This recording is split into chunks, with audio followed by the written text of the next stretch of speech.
चलिए रुक कर लेते हैं इस वक्त की बड़ी खबर की ओर। उत्तर प्रदेश से आपको बड़ी खबर बता रहे हैं, जहां पर छठ पर्व धूमधाम से मनाया गया। आपको बता दें कि श्रद्धालुओं ने उगते सूर्य को अर्घ दिया। सूर्य को अर्घ देकर महिलाएं व्रत तोड़ती है, जहां परिवार की सुख समृद्धि के लिए ये व्रत रखा जाता है। तो दीर्घायु और जो निसंतान है वो संतान की प्राप्ति के लिए ये व्रत रखते हैं। और ऐसे में उत्तर प्रदेश वो राज्य जहां पर धूमधाम से लोक आस्था का ये पर्व, जिसे महापर्व कहा जाता है, छठ पूजा में पूजा अर्चना की गई, धूमधाम से मनाया गया। देखिए 4 दिन तक ये छठ का पर्व चलता है। 17 से इसकी शुरुआत हुई थी, जहां नहाय खाए से इसकी शुरुआत हुई थी। फिर दूसरे दिन खरना किया जाता है। उसके बाद तीसरे दिन जो डूबते हुए सूर्य है उन्हें अर्घ्य दिया जाता है। और चौथे दिन यानी कि आज सुबह सुबह तमाम जो व्रतीधारी थे उन्होंने उगते हुए सूर्य को अर्घ्य दिया। तो तस्वीरें हम आपको दिखा रहे हैं लखनऊ से, उत्तर प्रदेश की वो तमाम तस्वीरें जिसमें आप देख सकते हैं कि लोक आस्था का पर्व, जहां पर जनसैलाब उमड़ता हुआ नजर आया है।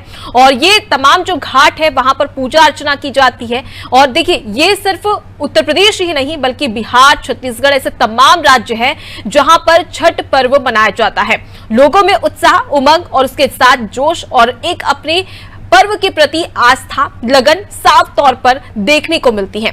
सूर्य भगवान और साथ ही साथ उनकी बहन के लिए ये पर्व मनाया जाता है, उनकी पूजा अर्चना की जाती है। और उसके साथ ही आपको बता दें कि सूर्य भगवान की 2 पत्नियां थी, एक संध्या और उसके साथ ही एक उषा, जो दोनों पत्नियों को उनकी भी पूजा अर्चना की जाती है। और माना जाता है कि प्रकृति का सम्मान करने के लिए और उसके साथ ही उसका आदर करने के लिए और प्रकृति ने जो हमें इतना खूबसूरत संसार दिया है उसका शुक्रिया अदा करने के लिए ये छठ पर्व मनाया जाता है। उसके साथ ही तमाम ऐसी मनोकामना होती है जिसे पूरा करने के लिए ये व्रत किया जाता है। और 36 घंटे लगातार निर्जला व्रत रखती है व्रतधारी। और उसके बाद में सूर्य को अर्घ्य देकर फिर उसके बाद भोजन या स्वल्पाहार ग्रहण करती है।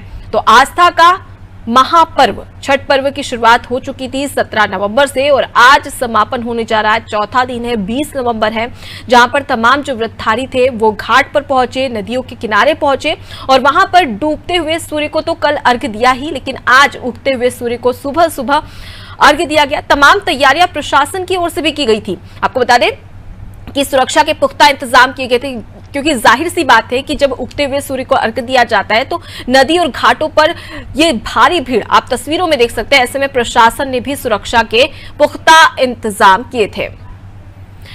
तो चलिए अब सीधे रुक कर लेते हैं। हमारे साथ में लखनऊ से विभांशु हमारे संवाददाता जुड़ गए हैं। विभांशु, आज आखिरी दिन और उगते हुए सूर्य को अर्घ्य दिया गया। अगर हम बात करें लखनऊ की तो कैसा माहौल देखने को मिला आस्था के इस महापर्व में? बिल्कुल रुकमा, आपको बता दें कि राजधानी लखनऊ में छठ महापर्व को लेकर लोगों में काफी उत्साह देखने को मिला। आज अगर बात की जाए तो भोर में ही लोगों का जो घाट पर जाके पूजा अर्चना करने का प्रक्रिया है वो उसमें काफी संख्या में लोग पहुंचे। और बात की जाए तो आज अनुपमा इस छठ महापर्व का आखिरी दिन था, यानी कि उगते हुए सूर्य को अर्घ्य देकर और जो तमाम व्रती महिलाएं थी, पुरुष थे, वो अपने 4 दिनों का जो उपवास था उसको आज समाप्त करेंगी और आज पारण करेंगी। आपको बताया कि 4 दिनों तक चलने वाला ये छठ महापर्व कहीं ना कहीं नहाए खाए और खरना, उसके ठीक बाद उगते हुए सूर्य को अर्घ्य देना, उसके बाद आज चौथा दिन यानी कि डूबते हुए उगते हुए सूर्य को अर्घ्य देकर महिलाओं ने अपने व्रत को संपन्न किया है। इसको लेकर कहीं ना कहीं देखा जाए तो जहां भारत उपमहाद्वीप में इस त्योहार को बड़े ही हर्ष के साथ मनाया जाता है, राजधानी लखनऊ के लक्ष्मण मेला मैदान में साफ तौर से आप देख रहे हैं कि हजारों की संख्या में श्रद्धालु पहुंचे हैं अपनी आस्था को लेकर, अपने श्रद्धा को लेकर। और छठी मैया के समक्ष अगर बात की जाए तो लक्ष्मण मेला मैदान में बेहद व्यवस्था की गई थी, जहां लोक संगीत भी देखने को मिली। खास तौर से भोजपुरी समाज इस त्योहार को बहुत ही हर्ष के साथ मनाता है, क्योंकि ये त्योहार निर्जला होता है 36 घंटे का।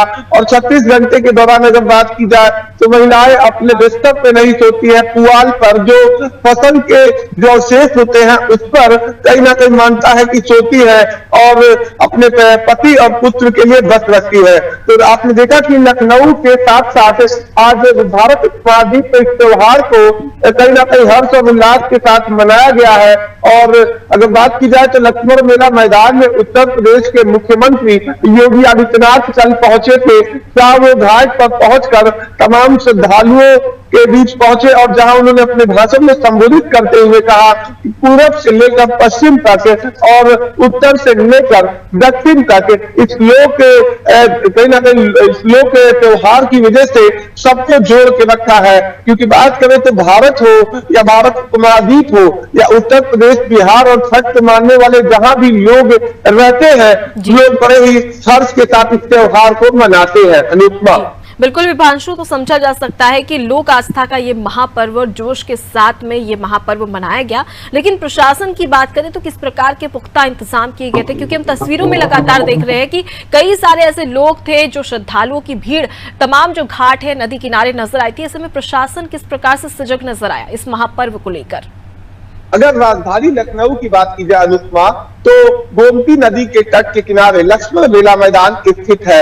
ऐसे में वह बड़ी नदी है तो एनडीआरएफ और एसडीआरएफ की टीम को भी अलर्ट रखा गया था कि कोई भी श्रद्धालु अगर अर्घ देते में किसी तरह की अनैतिक अनहोनी होती है तो जल्द से जल्द राहत बचाव किया जा सके। साथ ही अगर सुरक्षा की बात की जाए, जो यूपी पुलिस है, उत्तर प्रदेश की पुलिस है, लखनऊ कमिश्नरेट है, वो मुस्तैदी के साथ चप्पे चप्पे की निगाहें बनाए हुए थे। साथ ही साथ ड्रोन कैमरे से निगरानी रखी जा रही थी। लोकल इंटेलिजेंस यूनिट यानी कि एलआईयू को पूरी तरह से मुस्तैदी से तैनात किया गया था, किसी तरह की अप्रिय घटना न हो।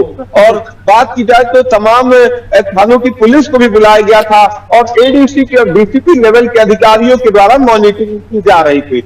जी, तो पुख्ता इंतजाम यहाँ पर किए गए थे। मैं लौटूंगी आपके पास में, आगे भी आपसे बड़ी खबर पर अपडेट लेंगे। तो देखिए, लोक आस्था का महापर्व कहा जाता है छठ पर्व को, जहां पर भगवान सूर्य और भगवान की दो पत्नियां उषा और संध्या और उसके साथ ही भगवान सूर्य की बहन षष्ठी की पूजा अर्चना भी की जाती है। इससे साफ जाहिर होता है कि लोक आस्था का ये पर्व धूमधाम से देश भर में मनाया गया है।